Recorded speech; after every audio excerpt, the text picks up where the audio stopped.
Hello again, and welcome again to Something Rhymes with Purple. I say again, this may be your first time, and if it is, it's particularly exciting to have you with us. This is a podcast that we produce every week where Susie Dent, my lovely friend, famous for being the person in Dictionary Corner, but really perhaps the person in the world who I think knows more about words and language and etymology than anyone else on the planet Earth. She and I get together once a week and we chat about words and language. And we do it because we love words and language. Language is power, and because people want to increase their word power. Is that a fair summary of what we try to do? Apart from the world bit with me, that's a very fair summary. Yeah. You are global, Susie Dent. And today, we've been quite lucky because you can communicate with us, Purple, at Something Else. That's something without the G else.com. That's the way to communicate with us. And people have been communicating over the months. And we're feeling a bit guilty because Christmas is coming. And not only have I not sent any Christmas cards yet, but we haven't dealt with this huge backlog of correspondence. Yeah. Where does the word correspondence come from? Yes, because we are dedicating this particular episode to those questions that have come in. Yeah. And before I get to correspondence, can I just say genuinely thank you so much for all of them, because not only do we get some fantastic questions from our very discerning listeners, but also just some really nice comments about the programme. Correspondence, where does that word come from? Well, it's from the Latin, as so often, and it's from re, meaning again. You've got the co, meaning together, re, meaning again, and spondere in Latin was to pledge. It's the root of sponsor. So to respond to someone is to kind of pledge allegiance in return. So you are actually, much as answer has swear within it, you are swearing allegiance in your response. Oh. So to correspond is actually also to confess loyalty or profess loyalty to someone, which I think is rather nice. Wonderful. I like that. 1500s, that one. In the early days, people corresponded almost entirely by letter. Yes. But why is it called a letter? Does it come from letters of the alphabet? Yeah, very simple, that one. Latin again, the Romans used litterae for their letters. And the ultimate origin of that one is a mystery. But we do know at least it goes back to ancient Rome. Which came first, the letter as in the letter of the alphabet, or the letter as in a piece of correspondence? Letter of the alphabet. Fine. Yeah. So thank you for your letters and correspondence, often sent to us from your computer, where on my computer I know it says at the top whoever you are, the sender, and then it says who you're sending it to, and then underneath it says CC or BCC. Now, I know what CC stands for, but many people don't. What does that CC stand for? I always need to be reminded of this one as well. Well, CC just means carbon copy, and it goes back to the days when pieces of carbon paper copied writing from one sheet to another, especially when you were filling out a form. Do you remember that? They were black, weren't they? Obviously carbon, and you would get the ink all over your fingers. They are not always black. Oh. They come in blue, they come in green, they come in red carbon paper. Okay. And there are still lots of people who use carbon paper. Okay. I happened to be having supper the other night with a police detective. All the stories he told me. Anyway, he said the Metropolitan Police among the largest consumers of carbon paper still. Really? Because I thought they put everything, all their notes, straight into some kind of an app, into a system. But no. He said we still have notebooks, we have carbon paper, so you can duplicate things. And it reminded me that when I was in government, in a long time ago now, a quarter of a century ago, I was a government whip. And we used to keep notes about what was going on in the Houses of Parliament, reporting on what people were doing and saying. And we would write it in a little loose leaf folder, notebook, and we had bits of carbon paper. So there was one for the top copy, which went to the chief whip, and there was a second copy that went to the Prime Minister, and we put in the safe for the Prime Minister, and there was the third copy, which was left in the notebook. So people still use carbon paper. Okay. I loved it. Did you? I just remember my dad using it. So CC stands for carbon copy. CC, and then the BCC obviously is blind carbon copy. In other words, the sort of not everybody can see who it's been copied into. The @ symbol is quite a nice one on emails, because that actually is a really, really old symbol. It's meant various things over time. So medieval monks, for example, would use it for towards. So it was add.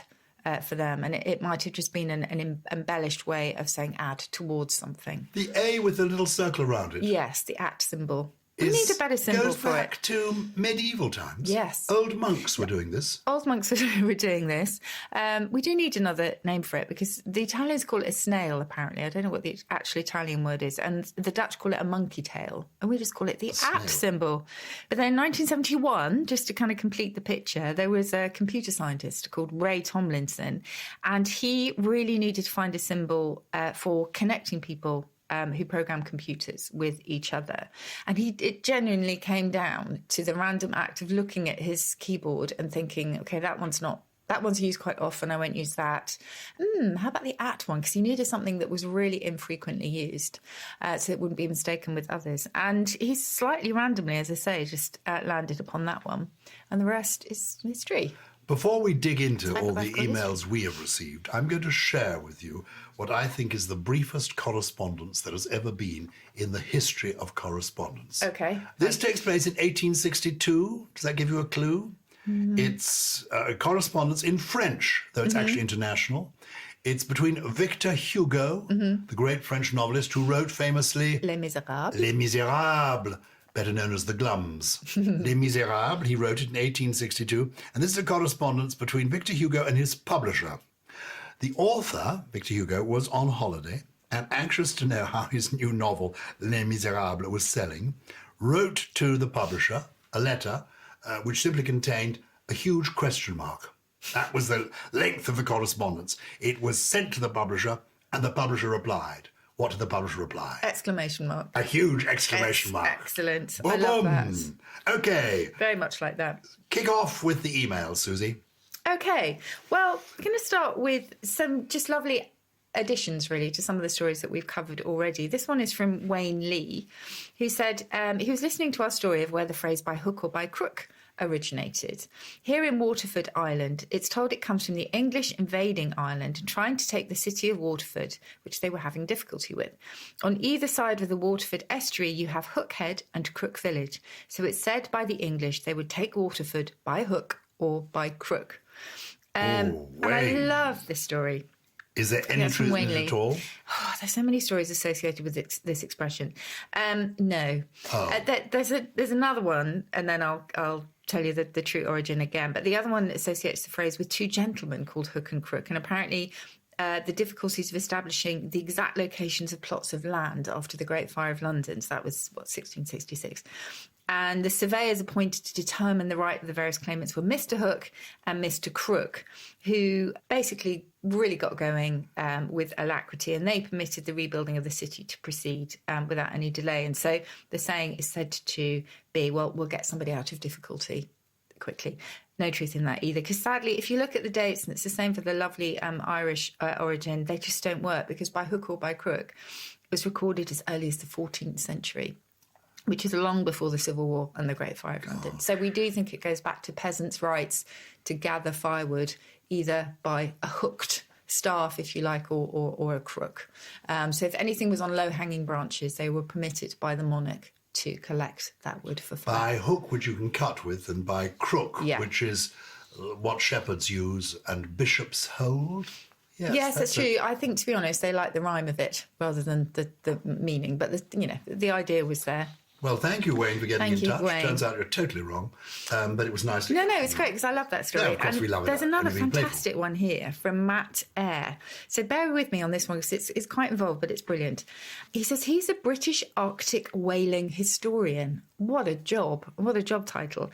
And he spends most of his time reading the extant logbooks and diaries of 19th century British whalers. He thought this passage would be of interest to us.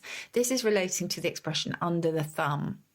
Under the thumb. I'm under the thumb of so-and-so. Yeah, he says it's from the 1859 diary of R.H. Hillard, who was a surgeon aboard the Dundee whaler Narwhal. And it talks of a very remarkably pointed island, which has received the rather unique name of the Devil's Thumb, which I think is not inappropriate, considering all the ships are lost when under the thumb. And Matt goes on to say that the Devil's Thumb is a landmark that signifies the entrance to Melville Bay off the northwest coast of Greenland. And it's the most dangerous section of Arctic whaling voyages because over 200 ships have been crushed in the ice and lost there. And on sighting the thumb, Matt says crews will bring their personal effects on deck ready to abandon ship at a moment's notice. Isn't that a wonderful story? Again, expression was recorded from the 1700s. Matt knows it's probably not the origin of it, but that's the thing about idioms. They're given sort of new meanings to fit new realities, and I absolutely love that one. So the origin, though, of the phrase under the thumb, you're under somebody's thumb, what does it mean? Simply, it's as literal as you might expect. Well, not literal, because obviously no one's pressing their thumb upon you, but it's as transparent as you might imagine. They're just sort of got total pressure or control on you. I must also say that Matt says that he absolutely loved being from Newcastle, the Hadaway episode. And apparently, Giles, there have been lots of comments about your brilliant accents over recent weeks. Oh, thank you. I think thank you very much. We will rise above that. Okay, it's the women. It's the Scottish one that they seem to like the most. Okay, I'm moving on to growlers now. Forgive me Growler. for this. Now, do you remember this? I said how embarrassing it was one day on Countdown when Growler came up as a possible, not answer, but a possible word from the 9 random letters selected, and Rachel was just bent over double laughing while Nick and I had a discussion about the meaning of growler, because there is a rather ruder version of that. It's not in the dictionary, not in the standard dictionary. Shows you how innocent I am. It may be a matter of age, because Nick, you and I are more of an age than, as it were, you and Miss Riley. And a growler to me is one of several things. A growler is somebody who growls. It's also the mechanism put in a teddy bear to make it growl. And I think there was a Victorian vehicle known as a growler that would go around London, a sort of horse and four. I think growlers appear in Arthur Conan Doyle's Sherlock Holmes stories. So those are the growlers I'm familiar with. Now it's part of the female anatomy. No. A slang term. But apparently, thanks to Sarah Wood in Nova Scotia, we now know that it's a large size of beer bottle, often available at craft beer breweries. Good. That's great. Grief. Well, I don't think we need to go any further with any of that. But how interesting. A growler. Someone's got to be very careful. Okay, I'm whizzing through these because we've got so many. On to Jules Swanson. Hello, Susie and Gyles. Says she loves the podcast. This is getting a bit like Steve Wright, isn't it? Loves the show, Steve. Yeah, I love Steve Wright. And also those two sidekicks. If you've ever done the Steve Wright show, it's never just Steve Wright. There are two people on the side of him who actually are very good. Okay, so Jules Swanson says, although we're Canadian, my family has always had an obsession with the OED, the Oxford English Dictionary, and many family arguments have been solved by pulling out our battered OED. Great. I love that, obviously. I would love to know, says Jules, the origins of the phrase, how come, instead of asking why. I don't know if it's commonly used in the UK, but in Canada, we love it. How come? How come? Well, it started off in North America, but we do use it a lot over here. But it goes back to the mid-19th century, and it's simply from the older phrase, how comes it that? How did it happen that? I think that's a Shakespearean phrase. How comes it that my Lord of Worcester is not yet at Shrewsbury? Very good. So there you go. Very, very simple. Okay, from Pat Connolly in Dublin. Recently, I was sending a birthday greeting to my nephew Daniel when, to acknowledge his fortitude and strength of character, isn't that lovely, I called him Dan the Lion, which got me thinking about whether the word dandelion has anything to do with Daniel and the lion's den. I'm curious to know if there's a connection. Wow. Sadly not. It's a lovely idea, and it's not one I've heard before. Dandelion. Dandelion comes from dent, as in my name, Dent, dent de lion, a lion's tooth in French. Dandelion, this is the flower, the dandelion. This is the plant. And also there's confusion about the dandelion, because in the film The Wizard of Oz, there's a line about the lion being a dandelion. Oh, there you go. There, he was a dandelion. It's all linked, and it's because of the jagged shape of the plant's leaves. And a lot of people will know that in Old English, a dandelion was called a pissabed because it's a diuretic. If you eat dandelion leaves, you'll find dandelion tea, for example, which will help you with your waterworks. Pissabed. Pissabed? Yeah, they told it like it was. You see, we say it pays to increase your word power. Why talk about a dandelion when you can use the word pissabed? Exactly. Pissabed tea. Thank you, Pat Connolly from Dublin. This one's for you, Gyles, actually. This is all about your lovely sleep games, which have been really, really popular. We're always talking about sleep and lack of it, aren't we? Mm-hmm. So, good evening, purples all. What do we call our listeners, by the way? I think we need a collective noun for purple listeners. Oh, yes. Can any suggestions would be fantastic. Shall we ask our listeners to come up with one? Yes. I'd love that. I love that. Anyway, this is from Matthew Dougal. He says, just been thinking about Christian names or first names with alternative meanings, beginning with E for your game, Mr. B. Very good. How about Elle, she in French? Erica means Heather. Earl, Ernest. Oh, very good. Although it's spelled slightly differently, Ernest, isn't it? Eddie, again spelled differently, but a whirlpool. I like that one. And, I was just about to say TTFN, but that's not a first name. Elan that's is quite an interesting one, isn't it? Yes. As in... Elan in French is like dash, a bit of dash and sort of savoir-faire, isn't it? Elan. Yeah, he did it with Elan. And Elan, E-L-A-N, it's an Irish name. It's a Scottish alternative spelling of Ian, apparently. Okay. You've heard of Elon Musk, the man Yes. behind the Tesla? By the time I next see you, Susie Dent, I shall have had delivered my Tesla. Wow. And I'll be able to tell you if I've made it work or not. Yeah. Oh, thank you, Matthew, for those. They're brilliant. I'm still playing the game night after night. If you're new to this, the idea of the game is if you can't get to sleep, you basically go through the alphabet and you think of names, people's first names, that also have a secondary meaning.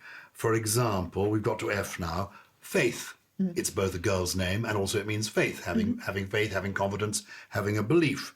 Faye, Yeah. F-A-Y, it's a girl's name, and it's a fairy, isn't it? Or is that F-E-Y? That says F-E-Y, yeah. But Faye, to be slightly Faye, That's means to be F-E-Y as well. F-A-Y. Yeah. So that's a real word. Flora, Yeah, I love Flora. girl's name. A margarine. It's a vegetation. Frank, Yeah. to be open. See, this is how I get. Sometimes I get overexcited. I think, oh, Frank, that's rather good. It means open. It means being free. It means I'm wide awake when I should be falling asleep. Oh, that's a great story behind Frank. Remind me to tell you another time. What's that? What's the great story? No, it's just a long, involved story about the sort of origin of the word, of the name France, etc. You can't tease and people. frankincense and all of that You stuff. can't tease people. Okay, well, because it goes back to the Franks. The Franks were invaders of Gaul, etc. They basically subjugated all the natives, and to be Frank meant to be free. So if you were a Frank, you were considered to be superior, which is why frankincense is superior incense. And of course, eventually they gave their name to France too. So the French, this is why they think they're superior. And the franc, the currency, etc. Oh, I love the French. Let's not go there. No, I love the French too. I adore the French. As you know, I went to the French lycée. Oh, yes, I did. Oh, I like that frank discussion we had earlier. And before we get round to Grace, both a girl's name and it means a favour, or Guy, a boy's name, and also a word for a chap, we're going to have a whole episode, aren't we, about first names? We are. And Coming I'll come up. back to Guy because that's quite interesting. Very good. Today, we are dealing with the correspondence. Yes. Communications that have been sent to us either by text, by tweet, or by letter. Well, actually, none have been by letter. They've been by email. I think they will have, yeah. Yeah, because nobody knows what our address But is. snail mail is absolutely fine if they can find us. Where does snail mail come from? It's 'cause just slow, yeah. Well, There's anyway, more ways to write a letter and there's more ways to skin a cat. tell us, skin a cat.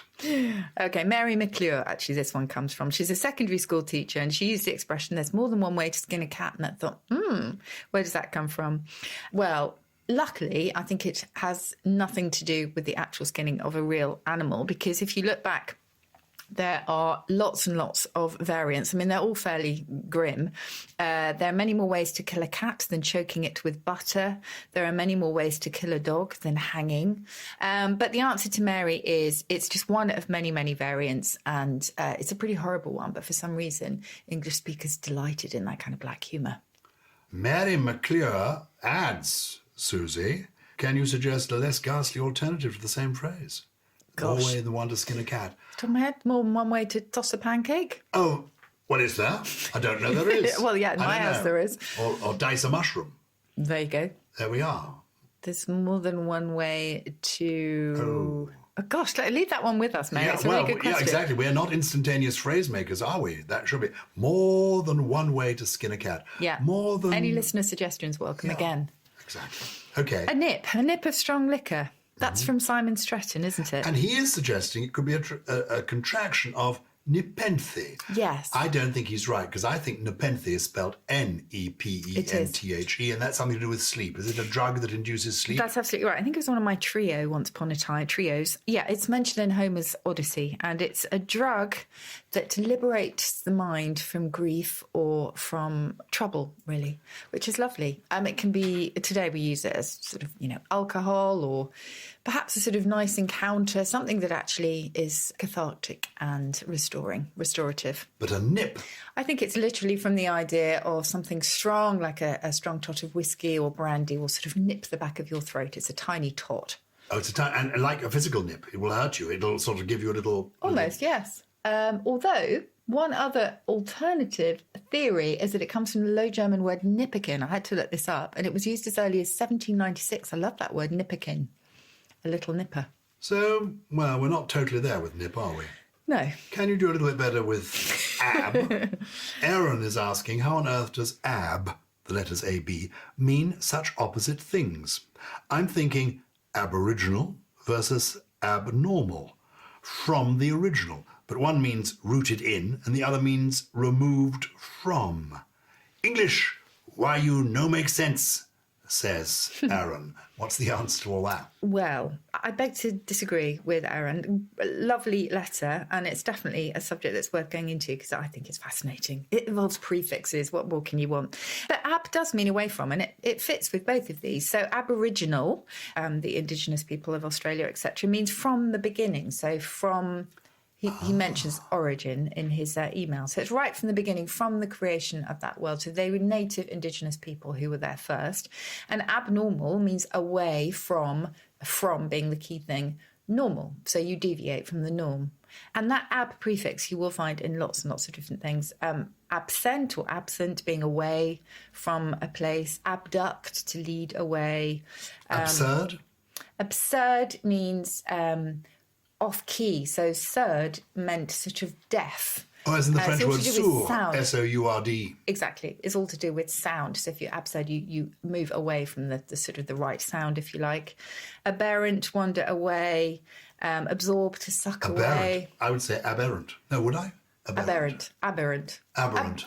That means away from the normal. I'm going to come to this with one of my trios, actually. One of my words from my trio is when there's a completely normal word that you look at and think, I actually don't recognise that anymore. How do I say it? Oh, but that happens to me all the time. I'm looking at a word that I feel I know. It happened to me again today. I saw the word shop fitter and I saw shoplifter. Yeah. It's strange. It's strange how Anyway, go Absolutely. Should we move on to a really interesting question again? They're all interesting, these. John Huxtable. Why is there a B at the end of num and thumb? We did a whole episode, didn't we, on silent letters and how often they look back to either mistakes or just sort of the way that language has mutated over time, including sounds, where we used to have knights instead of knights in shining armour, etc. And we owe the silent B to the fact that centuries ago our ancestors did actually pronounce this B. So we've lost the sound, but we've kept the spelling. And if you remember, spelling and sound divorced centuries ago, which is why English is so gnarly. It's so gnarly a language. I love it for that gnarly reason. As in G-N-A-R-L-Y, yes. Though you are pronouncing it gnarly N-A-R-L-Y. Absolutely right.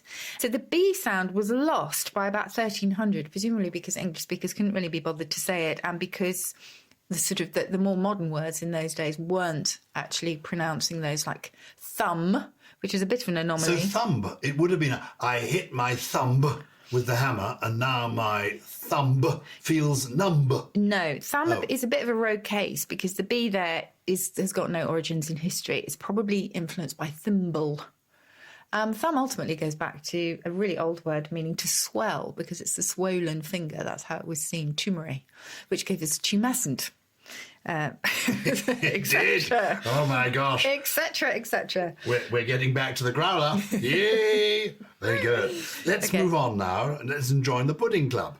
Why does pudding have an ing ending? Asks Mariana Rodarte Massa. I can't give you the total story for this, but I will tell you where pudding comes from. It's actually from the French boudin, meaning black pudding, because all puddings were once savoury, weren't they? And that... I love how you say weren't they. None of us had any idea they were all savoury. Oh, sorry, yes, they were. So in Henry VIII's time, they were full of meat, sometimes full of songbirds, etc., and other what was seen as delicacies in those days. So a boudin, which is the French for black pudding, is from the Latin butellus, meaning little sausage, again, keeping that savoury theme and not going back to tumescent. That means that pudding, etymologically, is related to botulism because butellus, the little sausage, also gave us botulism. So the ing, I think, must have been to the English speaker's ear, it must have just sounded more familiar than the or in sound of the French. A brief communication from Sam Price, who cuts to the chase and says, where does accolade come from? A-C-C-O-L-A-D-E. Accolade. He asks, is it linked to pina colada? What a funny idea. It's a lovely idea. Well, I'll start with accolade. If you think of a shirt collar, the col in that is all about your neck. And accolade also has got the neck in it, because in the olden days, if a monarch wanted to bestow a knighthood or an honour upon somebody, they wouldn't touch their shoulder with a sword. They would give them a hug, a royal hug. So they would wrap their hands around their neck or their shoulders, and that was the sign of approval. So accolade and collar are siblings. That's fascinating. It's great, isn't it? So a hug, when you're getting a knighthood in the old days, they used to hug you close. Yes. Give you a hug and around the neck. Or maybe one of those bro hugs where you just kind of bump shoulders. Yeah. And pina colada means strained pineapple. So the colada there has nothing to do with accolade, and it's really related to a colander. It's all about strained fruit in this case. So I guess the only link is that if you've had 2 pina coladas, you might go around hugging everybody, and that I will come to with one of my trio of words, actually. Oh, before we get to your trio, Susie, we've actually had a trio of words sent in from GIFGAF, the mobile company run by you, who have a proposition for our lovely listeners ahead of Christmas. Mm-hmm. If you're buying a phone as a gift for a loved one, or even for yourself, then why not consider buying a refurbished phone? GIFGAF say this option is 3 things. Smart. The phones are great quality and cost less than buying new. Savvy. All GIFGAF phones come with a 12-month warranty. And sustainable. Going refurbished is a more sustainable option than buying new. So, exciting stuff there, Susie. But with my something rhymes with purple hat on, I can't help but ask the origins of those 3 S's. Okay, so it was smart, savvy and sustainable. Well, smart is a kind of a word that once meant something sort of rather bad, inflicting severe pain, but is now sort of good thing. It's the same idea as sharp. If something is smart, it's kind of intense and on the point. So your skin smarts when you slap it. It does, absolutely right. And that retains the kind of original meaning of the word. But of course now smart is absolutely what you want to be. Something with an edge. Something with an sharp. edge, something intense. Smart, okay. Yes. Sustainable. Sustainable, well, one of the biggest buzzwords of this century, surely. Quite straightforward history. Able to be sustained, that's from the French soutenir, able to be held, so it's enduring. And speaking of the French, soutenir, sa vie. Yes, absolutely right. You're right. It's from the French savoir, to know. We talk about savoir-faire, knowing what to do in any situation, and lots of links in other languages. But if you're savvy, you're sassy, and you know what to do. Good. Smart, savvy, and sustainable. If you're interested in joining them, where should they go, Susie? Okay, to find out more, they can go to gifgaff.com/refurbished. That's gifgaff, GIFFGAFF.com/refurbished. Good. Well, that's GIFGAF's trio of words. Let's have yours now, Susie. Okay, well, I just mentioned there that if you've had too many pina coladas, you might go around giving everybody accolades. If you were a happy drunk, you can call yourself a cherubimical. Oh, that's nice. So that's nice, like a little cherubim. That's lovely. Yes, cherubimical, a happy drunk. Now, you know, earlier in the programme, I mentioned the sort of sensation where you are looking at a word that should be totally familiar to you, but actually it suddenly seems incredibly new and you don't know what to do with it. That is known as jamais vu, the opposite of déjà vu, which of course means already seen, that sort of sensation that I've done this before at some point, even if you haven't. Jamais vu means never seen, and it is that sensation of never having encountered something that is very, very familiar to you. Okay, the third one is a lick penny. Ooh. A costly enterprise, something that demands great expenditure and probably isn't going to be worth it in the end. That cannot describe something rhymes with purple. It really is done in Susie Dent's sitting room with just us and a whole team of which one could say the word jamais vu, because we give credits, as we're going to do in a minute, to a whole raft of people we have never seen. Look, if you've enjoyed listening to us, please give us a nice review, recommend us to a friend. If you've got a question, we'll certainly do another questions episode quite soon. Just want to get in touch. You can also email us at purple at somethingelse.com. Something Rises Purple is a Something Else production. It was produced by people we have seen and we love. Lawrence Bassett, with additional production from Paul Smith, Steve Ackerman and Gully. Gully jamais vu.